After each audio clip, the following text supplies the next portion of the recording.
Halo, selamat sore teman-teman, ngopi-ngopi kembali lagi dengan kami di sini. Kali ini di kesempatan yang keren banget ini, sambil ditemani angin yang sepoi-sepoi sehingga cuacanya menjadi lebih sejuk. Kita ingin mereview buku yang sangat penting sekali. Sekali lagi sangat penting ya teman-teman, karena pilihan buku yang kita ambil di tim ngopi-ngopi ini bener-bener buku yang sudah terseleksi banget gitu kan, dan sangat layak untuk direkomendasikan buat teman-teman di sana untuk dibaca, dipahami, dicerna dan lalu diterapkan. Kali ini masih seputar psikologi komunikasi. Jadi pentingnya mempelajari buku ini teman-teman, sekali lagi karena teman-teman hampir di setiap waktunya itu selalu berdialog ya dengan orang lain, berdiskusi, ngobrol, curhat dan lain sebagainya. Dan bagaimana supaya orang lain itu bisa mengikuti apa yang kita katakan dan mematuhi ya, lebih dalamnya mematuhi apa yang kita inginkan dari orang itu tanpa bersusah payah.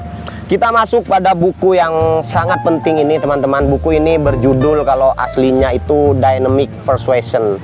Buku ini ditulis oleh Robert B. Cialdini, atau kalau di Indonesia kan itu bukunya banyak yang diterjemahkan sebagai buku Merekayasa Kepatuhan. Kita masuk pada bab buku ini karena saya juga sudah tidak sabar. Saya membaca buku ini sekitar 6 atau 7 kali karena ini salah satu buku wajib yang ada di organisasi saya dulu, di psikologi terapan, sehingga saya sangat antusias untuk mereview buku ini teman-teman. Pertama, senjata pertama yang harus teman-teman miliki, yang harus teman-teman sadari bahwa ini berlaku. Jadi di dalam kehidupan kita berinteraksi itu ada semacam mesin mekanik gitu, mesin otomat gitu teman-teman, dimana kalau orang melakukan ini kita akan bereaksi seperti ini. Kalau kita melakukan ini, orang akan bereaksi seperti itu. Itu ada hukum otomatis yang sudah terjadi di dalam sosial kehidupan kita. Yang pertama yaitu adalah reciprocity teman-teman. Di bab ini dijelaskan hukum reciprocity atau timbal balik ini mengatakan bahwa ketika kita memberikan sesuatu kepada orang lain, atau ketika ada orang lain memberikan sesuatu kepada kita, entah kenapa secara psikologi kita terdorong untuk membalasnya teman-teman, untuk memberikan balik gitu apa yang sudah orang lain berikan kepada kita. Contohkan misalkan ketika orang tersenyum kepada kita, entah kenapa kita merasa ada tekanan dalam diri kita untuk kita membalas senyuman itu. Kalau orang melakukan suatu kebaikan terhadap kita, entah kenapa ada dorongan yang membuat kita secara otomatis merasa layak dan merasa sangat perlu untuk membalasnya. Itulah yang terjadi dalam kehidupan sosial sehari-hari kita. Reciprocity, hukum timbal balik ini berlaku di hampir semua kalangan teman-teman, di lingkungan kuliah, di lingkungan keluarga, atau di lingkungan sosial yang lebih luas. Dan ini tidak hanya di Indonesia. Buku ini pernah juga difilmkan, di judulnya Experimenter, karena buku ini berdasar pada penelitian psikologis yang cukup panjang dan banyak sekali orang-orang yang sudah diteliti dan membuktikan betapa hukum ini sangat berlaku di dalam sosial dan sangat kuat. Sehingga jurus pertama untuk teman-teman memahami bagaimana kita berinteraksi dengan sosial dengan lebih baik, kita menyadari bahwa dalam sosial kita berlaku yang namanya hukum timbal balik. Sehingga kalau kita ingin mendapatkan apa dari orang lain, maka lakukanlah apa yang kita ingin dapatkan itu dari orang lain. Kalau kita ingin mendapatkan kebaikan dari orang lain, ya tentunya kita harus melakukan kebaikan kepada orang lain. Seperti itu kira teman-teman. Itu untuk bab pertama, Dynamic Persuasion. Yang kedua, kita masuk pada social proof teman-teman. Banyak di kalangan kita yang merasa kesulitan begitu ya untuk membuat gimana sih supaya orang itu mengerti apa yang saya maksudkan, apa yang menjadi saya butuhkan dari orang-orang lain, supaya orang bisa empati kepada kita, simpati kepada kita, dan melakukan apa yang sebenarnya ingin orang lain lakukan untuk kita. Dan kita sering suffering di sana, kita sering merasa itu kesulitan. Dan bab kedua ini menjawab itu semua, yaitu social proof teman-teman. Teman-teman ketika punya keinginan, maka dalam buku ini sangat direkomendasikan untuk teman-teman memberikan pembuktian sosial di sana.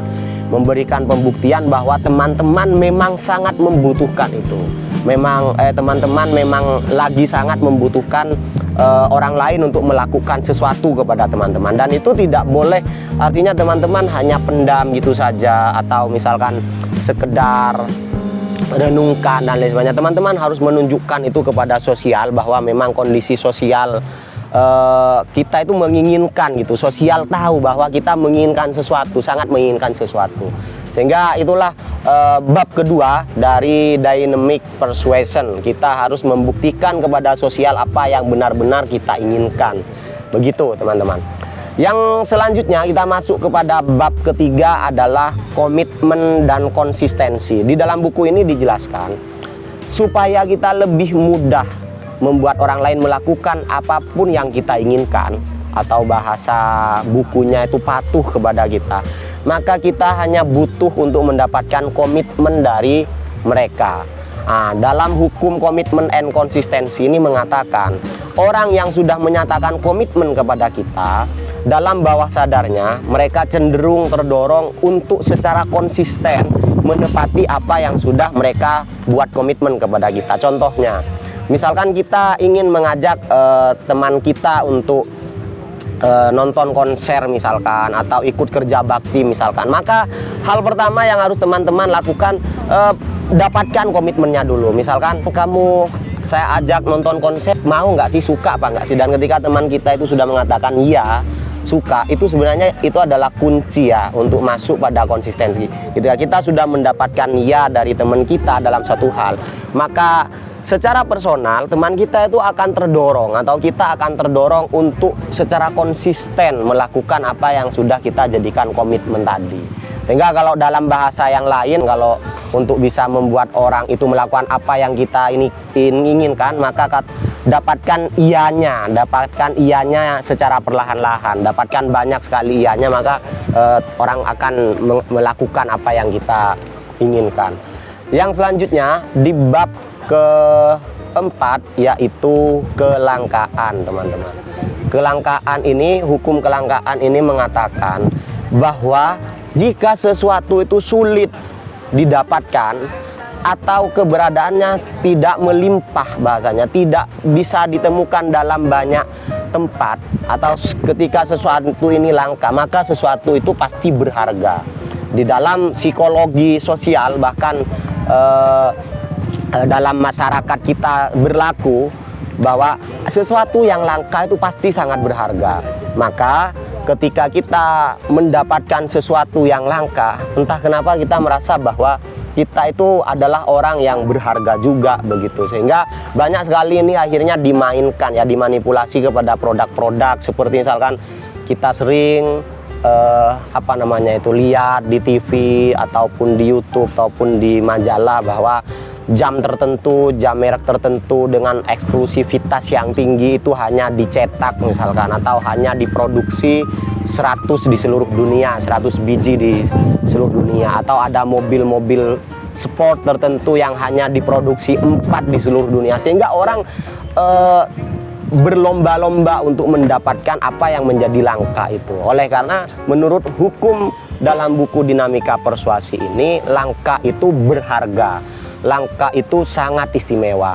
Maka untuk teman-teman, ini mungkin bisa dijadikan tips ya untuk teman-teman, sehingga teman-teman harus menjadi orang yang tidak rata-rata, yang tidak bisa ditemui di banyak tempat. Teman-teman mungkin harus punya keunggulan tertentu yang itu tidak umum gitu, atau punya skill tertentu, atau punya sikap tertentu, sehingga orang yang ada di dekatnya teman-teman, atau orang yang di circle-nya teman-teman merasa bahwa punya teman seperti kita itu berharga banget gitu, bahwa kita sangat berharga. Dan yang bab kelima adalah otoritas. Otoritas dalam dynamic persuasion ini mengatakan hukumnya dalam dunia psikologi interaksi, dunia psikologi sosial, bahwa orang yang paling layak untuk dipatuhi adalah orang yang punya otoritas. orang yang punya wewenang, orang yang punya keahlian, atau orang yang punya keunggulan di dalam bidang tertentu. Sehingga misalkan seorang pasien, dia bahkan tidak kenal dengan dokternya, mungkin tidak akan melakukan apapun yang disuruhkan dokternya. Misalkan disuruh minum obat tertentu, karena di dalam psikologi personal teman-teman orang tersebut sudah berlaku yang namanya hukum otoritas. Oh, ini dokter loh, orang yang jauh lebih paham, orang yang sudah terdidik tentang penyakit dan lain sebagainya, sehingga saya sangat sepakat untuk melakukan apapun yang diperintahkan dokter itu. Misalkan lagi seperti dosen, misalkan dosen mengajar di universitas, meminta mahasiswanya untuk mengerjakan tugas tertentu, PR tertentu, maka mahasiswa akan cenderung secara otomatis, secara mekanik merasa terdorong untuk mematuhi apapun yang diperintahkan dosen tersebut, karena menurut si mahasiswa orang yang paling layak untuk dipatuhi, untuk diikuti adalah otoritas.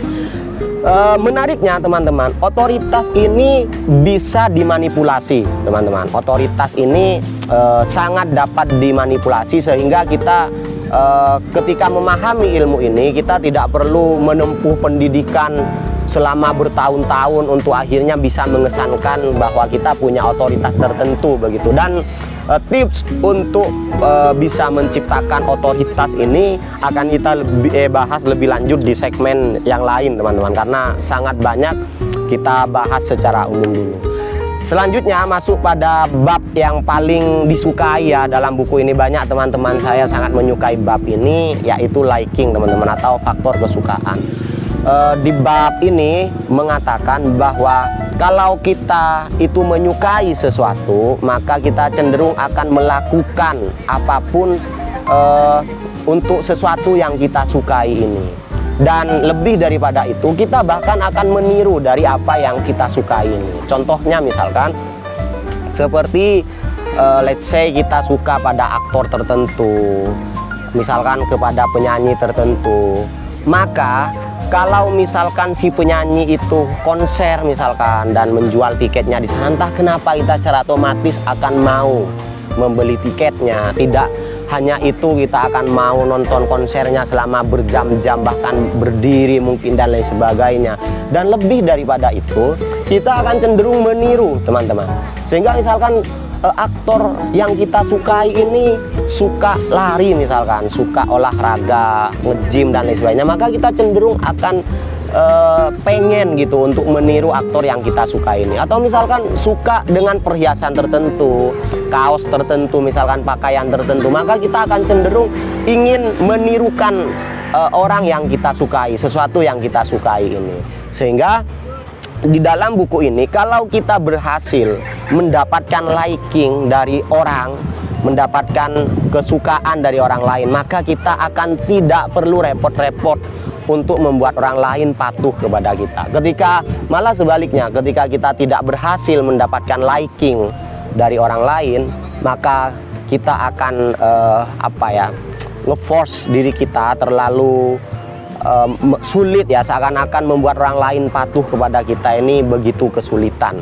Makanya di dalam buku ini juga dijelaskan tips ya, atau cara-cara gimana secara psikologi yang ini sudah sangat terbukti teman-teman, terbukti sangat ampuh, gimana kita bisa menjadi orang yang disukai oleh orang lain. Ternyata penelitian-penelitian mengatakan bahwa menjadi orang yang disukai oleh orang lain, membuat orang lain suka ke kita, itu ada caranya, dan teman-teman harus membaca buku ini.